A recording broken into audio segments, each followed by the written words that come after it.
চব্বিশের শহীদদের বিক্রি করে উপদেষ্টারা আঙুল ফুলে কলাগাছ হয়েছেন বলে দাবি করেছেন জুলাই ২৪ শহীদ পরিবার সোসাইটির ভাইস চেয়ারম্যান মোহাম্মদ আবুল হাসান।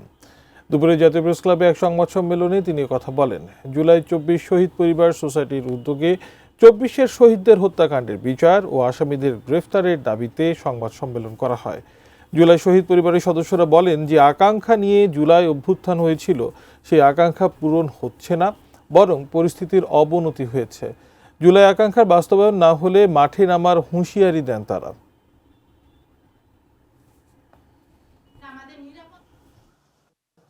অভ্যুত্থানে যাদের অবদান ছিল এমন কাউকে উপদেষ্টা বানানো হয় নাই। এটাই হচ্ছে সবচেয়ে বড় ব্যর্থতা। আজকে আমাদেরকে পুঁজি করে, আমাদেরকে এই ছাত্র সমন্বয়করা এই শহীদ পরিবারগুলোকে বিক্রি করে তারা আজকে হাজারো কোটি টাকার মালিক হয়েছে, তারা রাজনৈতিক দল করেছে, তারা আজকে ফয়দা আঙ্গুল ফুরিয়ে কলা গাছ হয়েছে। অথচ শহীদ পরিবারের আমাদের ন্যায্য দাবি ছিল যে আমরা আমাদের সন্তানদের হত্যাকারীর বিচার চাই।